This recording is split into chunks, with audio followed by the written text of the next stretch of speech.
नमस्कार। आज हम यहाँ पर मुंशी प्रेमचंद जी की कहानी माता का हृदय सुनने जा रहे हैं।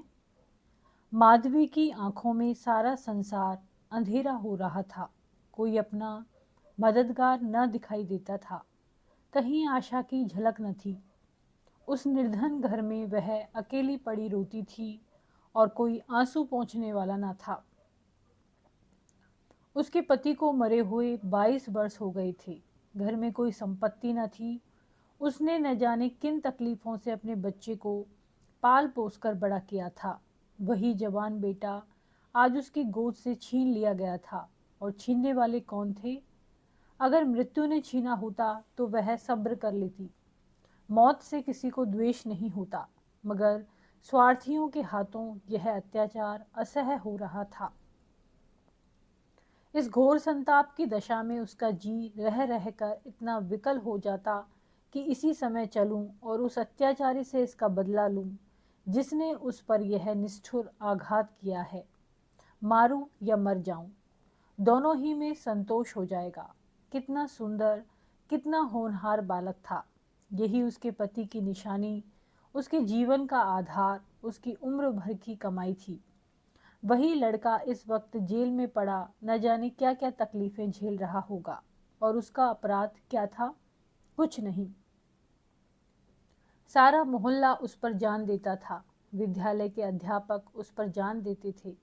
अपने बेगाने सभी तो उसे प्यार करते थे। कभी उसकी कोई शिकायत सुनने ही में नहीं आई। ऐसे बालक की माता होने पर अन्य माताएं उसे बधाई देती थी। कैसा सज्जन, कैसा उदार, कैसा परमार्थी। खुद भूखों सो रहे, मगर क्या मजाल कि द्वार पर आने वाले अतिथि को रूखा जवाब दे। ऐसा बालक क्या इस योग्य था कि जेल में जाता? उसका अपराध यही था, वह कभी कभी सुनने वालों को अपने दुखी भाइयों का दुखड़ा सुनाया करता था। अत्याचार से पीड़ित प्राणियों की मदद के लिए हमेशा तैयार रहता था। क्या यही उसका अपराध था? दूसरों की सेवा करना भी अपराध है। किसी अतिथि को आश्रय देना भी अपराध है। इस युवक का नाम आत्मानंद था। दुर्भाग्यवश उसमें वे सभी सद्गुण थे जो जेल का द्वार खोल देते हैं। वह निर्भीक था, स्पष्टवादी था, साहसी था, स्वदेश प्रेमी था, निस्वार्थ था, कर्तव्य परायण था। जेल जाने के लिए इन्हीं गुणों की जरूरत है। स्वाधीन प्राणियों के लिए वे गुण स्वर्ग का द्वार खोल देते हैं, पराधीनों के लिए नरक के। आत्मानंद के सेवा कार्य ने, उसकी वक्तव्यताओं ने और उसके राजनीतिक लेखों ने उसे सरकारी कर्मचारियों की नज़रों में चढ़ा दिया था। सारा पुलिस विभाग नीचे से ऊपर तक उससे सतर्क रहता था। सबकी निगाहें उस पर लगी रहती थी। आखिर जिले में एक भयंकर डाके ने उन्हें इच्छित अवसर प्रदान कर दिया। आत्मानंद के घर की तलाशी हुई। कुछ पत्र और लेख मिले जिन्हें पुलिस ने डाके का बीजक सिद्ध किया। लगभग 22 युवकों की एक टोली फांस ली गई। आत्मानंद इसका मुखिया ठहराया गया। शहादतें हुई। इस बेकारी और निगरानी के जमाने में आत्मा से ज़्यादा सस्ती और कौन वस्तु हो सकती है? बेचने को और किसी के पास रह ही क्या गया है? नाम मात्र का प्रलोभन देकर अच्छी से अच्छी शहादतें मिल सकती हैं। और पुलिस के हाथ पकड़कर तो निकृष्ट से निकृष्ट गवाहियां भी देववाणी का महत्व प्राप्त कर लेती हैं। शहादतें मिल गई। महीने भर तक मुकदमा चला। मुकदमा क्या चला, एक स्वांग चलता रहा और सारे अभियुक्तों को सजाएं दे दी गई। आत्मानंद को सबसे कठोर दंड मिला 8 वर्ष का कठिन कारावास। माधवी रोज कचहरी जाती, एक कोने में बैठी सारी कार्यवाही देखती करती। मानवीय चरित्र कितना दुर्बल, कितना निर्दय, कितना नीच है, इसका उसे तब तक अनुमान भी न हुआ था। जब आत्मानंद को सजा सुना दी गई और वह माता को प्रणाम करके सिपाहियों के साथ चला तो माधवी मूर्छित होकर जमीन पर गिर पड़ी। 2-4 दयालु सज्जनों ने उसे एक तांगे पर बैठाकर घर तक पहुंचाया। जब से वह होश में आई है, उसके हृदय में शूल सा उठ रहा है। किसी तरह धैर्य नहीं होता। उस घोर आत्मवेदना की दशा में अब अपने जीवन का केवल एक लक्ष्य दिखाई देता है, और वह इस अत्याचार का बदला है। अब तक पुत्र उसके जीवन का आधार था, अब शत्रुओं से बदला लेना ही उसके जीवन का आधार होगा। जीवन में अब उसके लिए कोई आशा न थी। इस अत्याचार का बदला लेकर वह अपना जन्म सफल समझेगी। इस अभागे नर पिशाच बागची ने जिस तरह उसे रक्त के आंसू रुलाए हैं, उसी भांति यह भी उसे रुलाएगी। नारी हृदय कोमल है, लेकिन केवल अनुकूल दशा में। जिस दशा में पुरुष दूसरों को दबाता है, स्त्री शील और विनय की देवी हो जाती है। लेकिन जिसके हाथों अपना सर्वनाश हो गया हो, उसके प्रति स्त्री को पुरुष से कम घृणा और क्रोध नहीं होता। अंतर इतना ही है कि पुरुष शस्त्रों से काम लेता है, स्त्री कौशल से। रात भीगती जाती थी और माधवी उठने का नाम न लेती थी। उसका दुख प्रतिकार के आवेश में विलीन होता जाता था, यहाँ तक कि इसके सिवा उसे और किसी बात की याद ही न रही। उसने सोचा, कैसे यह काम होगा। कभी घर से नहीं निकली। वैधव्य के 22 साल इसी घर में कट गए, लेकिन अब निकलूंगी, जबरदस्ती निकलूंगी। भिखारिन बनूंगी, टहलनी बनूंगी, झूठ बोलूंगी, सब कुकर्म करूंगी। सत्कर्म के लिए संसार में स्थान नहीं है। ईश्वर से निराश होकर कदाचित इसकी ओर से मुंह फेर लिया है। जभी तो यहाँ ऐसे ऐसे अत्याचार होते हैं और पापियों को दंड नहीं मिलता। अब इन्हीं हाथों से उसे दंड दूंगी। संध्या का समय था। लखनऊ के एक सजे हुए बंगले में मित्रों की महफिल जमी हुई थी। गाना बजाना हो रहा था। एक तरफ आतिशबाजियां रखी हुई थी, दूसरे कमरे में मेजों पर खाना चुना जा रहा था। चारों तरफ पुलिस के कर्मचारी नजर आते थे। वह पुलिस के सुप्रिंटेंडेंट मिस्टर बागची का बंगला है। कई दिन हुए उन्होंने एक मार्के का मुकदमा जीता था। अफसरों ने खुश होकर उनकी तरक्की कर दी थी और उसी की खुशी में यह उत्सव मनाया जा रहा था। यहाँ आए दिन ऐसे उत्सव होते रहते थे। मुफ्त के गवैये मिल जाते थे, मुफ्त की आतिशबाजी, फल और मेवे और मिठाइयाँ आधे दामों पर बाजार से आ जाती थी और चट दावत हो जाती थी। दूसरों के जहाँ 100 लगते, वहाँ इनका 10 से काम चल जाता था। दौड़ धूप करने को सिपाहियों की फौज थी ही। और यह मार्के का मुकदमा क्या था, वह जिसमें निरपराध युवकों को बनावटी शहादत से जेल में ठूंस दिया गया था। गाना समाप्त होने पर लोग भोजन करने बैठे। बेगार के मजदूर और पल्लेदार जो बाजार से दावत और सजावट के सामान लाए थे, रोते या दिल में गालियां देते चले गए थे। पर एक बुढ़िया अभी तक द्वार पर बैठी हुई थी। अन्य मजदूरों की तरह वह भुनभुना कर काम न करती थी। हुक्म पाते ही खुश दिल मजदूर की तरह दौड़ दौड़ कर हुक्म बजा लाती थी। यह माधवी थी, जो इस समय मजूरनी का वेश धारण करके अपना घातक संकल्प पूरा करने आई थी। मेहमान चले गए, महफिल उठ गई, दावत का सामान समेट लिया गया, चारों ओर सन्नाटा छा गया। लेकिन माधवी अभी तक यहीं बैठी थी। सहसा मिस्टर बागची ने पूछा, बुढ़ी, तू यहाँ क्यों बैठी है? तुझे कुछ खाने को मिल गया? माधवी, हाँ हुजूर, मिल गया। बागची, तो जाती क्यों नहीं? माधवी, कहाँ जाऊं सरकार, मेरा कोई घर द्वार थोड़े ही है। हुक्म हो तो यहीं पड़ी रहूं। पाव भर आटे की परवस्ती हो जाए हुजूर। बागची, नौकरी करेगी?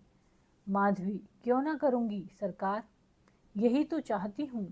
बागची, लड़का खेला सकती है? माधवी, हाँ हजूर, वह मेरे मन का काम है। बागची, अच्छी बात है, तू आज ही से रह। जा घर में देख, जो काम बताए वह कर। 1 महीना गुजर गया। माधवी इतना तन मन से काम करती है कि सारा घर उससे खुश है। बहू जी का मिजाज बहुत ही चिड़चिड़ा है। वह दिन भर खाट पर पड़ी रहती है और बात बात पर नौकरों को झल्लाया करती है। लेकिन माधवी उनकी घुड़कियों को भी सहर्ष सह लेती है। अब तक मुश्किल से कोई दाई 1 सप्ताह से अधिक ठहरी थी। माधवी ही का कलेजा है कि जली कटी सुनकर भी मुख पर मैल नहीं आने देती। मिस्टर बागची के कई लड़के हो चुके थे, पर यही सबसे छोटा बच्चा बच रहा था। बच्चे पैदा तो हष्ट-पुष्ट होते, किंतु जन्म लेते ही उन्हें एक न एक रोग लग जाता था और कोई 2-4 महीने, कोई साल भर जीकर चल देते थे। माँ बाप दोनों इस शिशु पर प्राण देते थे। उसे जरा जुकाम भी हो तो दोनों विकल हो जाते। स्त्री पुरुष दोनों शिक्षित थे, पर बच्चे की रक्षा के लिए टोना टोटका, दुआ ताबीज, जंतर मंतर एक से भी उन्हें इनकार न था। माधवी से यह बालक इतना हिल गया कि एक क्षण के लिए भी उसकी गोद से न उतरता। वह कहीं एक क्षण के लिए चली जाती तो रो रो कर दुनिया सिर पर उठा लेता। वह सुलाती तो सोता, वह दूध पिलाती तो पीता, वह खिलाती तो खेलता, उसी को वह अपनी माता समझता। माधवी के सिवा उसके लिए संसार में कोई अपना न था। बाप को तो वह दिन भर में केवल 2-4 बार देखता और समझता यह कोई परदेशी आदमी है। माँ आलस्य और कमजोरी के मारे गोद में लेकर टहल न सकती थी। उसे वह अपनी रक्षा का भार संभालने के योग्य न समझता था और नौकर चाकर उसे गोद में लेते तो इतनी बेदर्दी से कि उसके कोमल अंगों में पीड़ा होने लगती। कोई उसे ऊपर उछाल देता था, यहाँ तक कि अबोध शिशु का कलेजा मुंह को आ जाता था। उन सबों से वह डरता था। केवल माधवी थी जो उसके स्वभाव को समझती थी। वह जानती थी कि कब क्या करने से बालक प्रसन्न होगा, इसलिए बालक को भी उससे प्रेम था। माधवी ने समझा था यहाँ कंचन बरसता होगा, लेकिन उसे देखकर कितना विस्मय हुआ कि बड़ी मुश्किल से महीने का खर्च पूरा पड़ता है। नौकरों से एक एक पैसे का हिसाब लिया जाता था और बहुधा आवश्यक वस्तुएं भी टाल दी जाती थी। एक दिन माधवी ने कहा, बच्चे के लिए कोई तेज गाड़ी क्यों नहीं मंगवा देती, गोद में उसकी बाढ़ मारी जाती है। मिसेस बागची ने कुंठित होकर कहा, कहाँ से मंगवा दूं, कम से कम 50-60 रुपए में आएगी, इतने रुपए कहाँ हैं। माधवी, मालकिन आप भी ऐसा कहती हैं। मिसेस बागची, झूठ नहीं कहती। बाबूजी की पहली स्त्री से 5 लड़कियां और हैं, सब इस समय इलाहाबाद के एक स्कूल में पढ़ रही हैं। बड़ी की उम्र 15 से 16 वर्ष से कम न होगी। आधा वेतन तो उधर ही चला जाता है। फिर उनकी शादी की भी तो फिक्र है। 5 के विवाह में कम से कम 25,000 लगेंगे, इतने रुपए कहाँ से आएंगे। मैं चिंता के मारे मरी जाती हूँ। मुझे कोई दूसरी बीमारी नहीं है, केवल यही चिंता का रोग है। माधवी, घूस भी तो मिलती है। मिसेस बागची, बुढ़िया, ऐसी कमाई में बरकत नहीं होती। यही क्यों, सच पूछो तो इसी घूस ने हमारी यह दुर्गति कर रखी है। क्या जाने औरों को कैसे हजम होती है। यहाँ तो जब ऐसे रुपए आते हैं तो कोई न कोई नुकसान भी अवश्य हो जाता है। एक आता है और 2 लेकर जाता है। बार बार मना करती हूँ, हराम की कौड़ी घर में न लाया करो, लेकिन मेरी कौन सुनता। बात यह थी कि माधवी को बालक से स्नेह होता जाता था। उसके अमंगल की कल्पना भी वह न कर सकती थी। वह अब उसी की नींद सोती और उसी की नींद जागती थी। अपने सर्वनाश की बात याद करके एक क्षण के लिए उसे बागजी पर क्रोध तो हो आता था और घाव फिर हरा हो जाता था, पर मन पर कुत्सित भावों का आधिपत्य न था। घाव भर रहा था, केवल ठेस लगने से दर्द हो जाता था। उसमें स्वयं टीस या जलन न थी। इस परिवार पर अब उसे दया आती थी। सोचती, बेचारे यह छीन झपट न करें तो कैसे गुजर हो। लड़कियों का विवाह कहाँ से करेंगे। स्त्री को जब देखो बीमार ही रहती है। उन पर बाबूजी को एक बोतल शराब भी रोज चाहिए। यह लोग तो स्वयं अभागे हैं। जिसके घर में 5-5 कुंवारी कन्याएं हों, बालक हो कर मर जाते हों, घरनी सदा बीमार रहती हो, स्वामी शराब का लती हो, उस पर तो यूं ही ईश्वर का कोप है। इनसे तो मैं अभागनी ही अच्छी।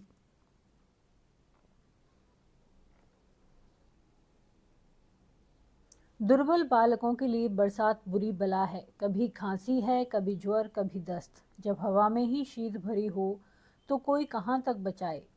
माधवी एक दिन अपने घर चली गई थी। बच्चा रोने लगा तो माँ ने एक नौकर को दिया, इसे बाहर से बहला ला। नौकर ने बाहर ले जाकर हरी हरी घास पर बैठा दिया। पानी बरस कर निकल गया था, भूमि गीली हो रही थी, कहीं कहीं पानी भी जमा हो गया था। बालक को पानी में छपके लगाने से ज़्यादा प्यारा और कौन खेल हो सकता है। खूब प्रेम से उमग उमग कर पानी में लौटने लगा। नौकर बैठा और आदमियों के साथ गपशप करता रहा। इस तरह घंटों गुजर गए। बच्चे ने खूब सर्दी खाई। घर आया तो उसकी नाक बह रही थी। रात को माधवी ने आकर देखा तो बच्चा खांस रहा था। आधी रात के करीब उसके गले से खुरखुर की आवाज़ निकलने लगी। माधवी का कलेजा सन से हो गया। स्वामिनी को जगाकर बोली, देखो तो बच्चे को क्या हो गया है, क्या सर्दी वर्दी तो नहीं लग गई? हाँ, सर्दी ही तो मालूम होती है। स्वामिनी हक बकाकर उठ बैठी और बालक की खुरकुराहट सुनी तो पांव तले से जमीन निकल गई। यह भयंकर आवाज़ उसने कई बार सुनी थी और उसे खूब पहचानती थी। व्यग्र होकर बोली, जरा आग जलाओ, थोड़ा सा चोकर लाकर एक पोटली बनाओ, सेकने से लाभ होता है। इन नौकरों से तंग आ गई। आज कहार जरा देर के लिए बाहर ले गया था, उसी ने सर्दी में छोड़ दिया होगा। सारी रात दोनों बालक को सेकती रही। किसी तरह सवेरा हुआ। मिस्टर बागची को खबर मिली तो सीधे डॉक्टर के यहाँ दौड़े। खैरियत इतनी थी कि जल्द एहतियात की गई। 3 दिन में बच्चा अच्छा हो गया, लेकिन इतना दुर्बल हो गया था कि उसे देखकर डर लगता था। सच पूछो तो माधवी की तपस्या ने बालक को बचाया। माता सोती, पिता सो जाता, किंतु माधवी की आंखों में नींद न थी। खाना पीना तक भूल गई। देवताओं की मनौतियाँ करती थी, बच्चे की बलाएं लेती थी, बिल्कुल पागल हो गई थी। यह वही माधवी है जो अपने सर्वनाश का बदला लेने आई थी। अपकार की जगह उपकार कर रही थी। विष पिलाने आई थी, सुधा पिला रही थी। मनुष्य में देवता कितना प्रबल है।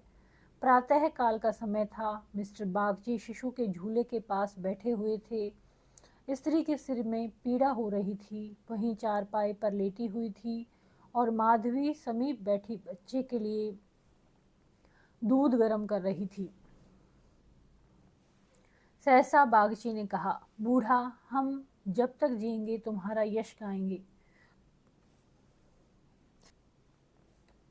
तुमने बच्चे को जिला लिया।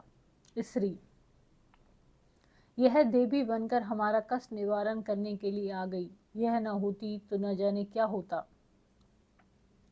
बूढ़ी, तुमसे मेरी एक विनती है। यूं तो मरना जीना प्रारब्ध के हाथ में है, लेकिन अपना अपना पौरा भी बड़ी चीज है। मैं अभागिनी हूँ, अब कि तुम्हारे ही पुण्य प्रताप से बच्चा संभल गया। मुझे डर लग रहा है कि ईश्वर इसे हमारे हाथ से छीन न ले। सच कहती हूँ बूढ़ी, मुझे इसकी गोद में लेते डर लगता है। इसे तुम आज से अपना बच्चा समझो। तुम्हारा होकर शायद बच जाए। हम अभागे हैं, हमारा होकर इस पर कोई न कोई संकट आता रहेगा। आज से तुम इसकी माता हो जाओ। तुम इसे अपने घर ले जाओ, जहाँ चाहे ले जाओ। तुम्हारी गोद में देकर मुझे फिर कोई चिंता न रहेगी। वास्तव में तुम ही इसकी माता हो, मैं तो राक्षसी हूँ। माधवी, बहू जी, भगवान सब कुशल करेंगे, क्यों जीत न छोटा करती हो। मिस्टर बागची, नहीं नहीं बूढ़ी माता, इसमें कोई हरज नहीं है। मैं मस्तिष्क से तो इन बातों को ढकोसला ही समझता हूँ, लेकिन हृदय से इन्हें दूर नहीं कर सकता। मुझे स्वयं मेरी माताजी ने एक धोबिन के हाथ बेच दिया था। मेरे 3 भाई मर चुके थे। मैं जो बच गया तो माँ बाप ने समझा बेचने से ही इसकी जान बच गई। तुम इस शिशु को पालो पोसो, इसे अपना पुत्र समझो। खर्च हम बराबर देते रहेंगे, इसकी कोई चिंता मत करना। कभी कभी जब हमारा जी चाहेगा आकर देख लिया करेंगे। हमें विश्वास है कि तुम इसकी रक्षा हम लोगों से कहीं अच्छी तरह कर सकती हो। मैं कुकर्मी हूँ। जिस पेशे में हूँ उसमें कुकर्म के बगैर काम नहीं चल सकता। झूठी शहादतें बनानी ही पड़ती हैं, निरपराधों को फंसाना ही पड़ता है। आत्मा इतनी दुर्बल हो गई है कि प्रलोभन में पड़ ही जाता हूँ। जानता हूँ कि बुराई का फल बुरा ही होता है, पर परिस्थिति से मजबूर हूँ।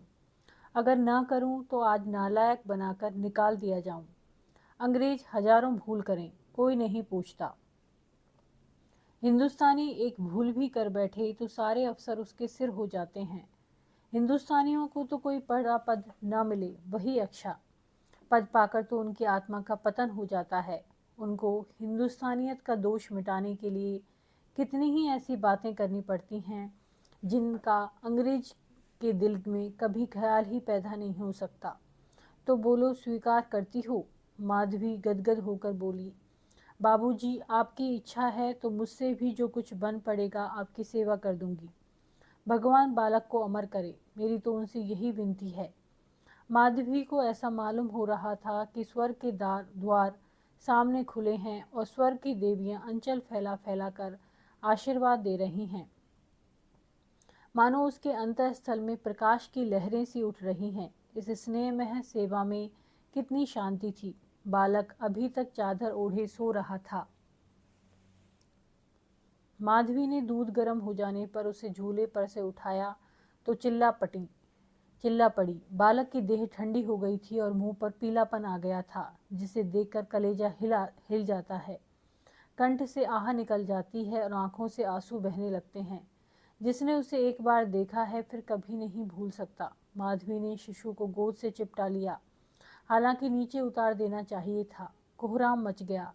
माँ बच्चे को गले से लगाए रोती थी, पर उसे जमीन पर न सुलाती थी।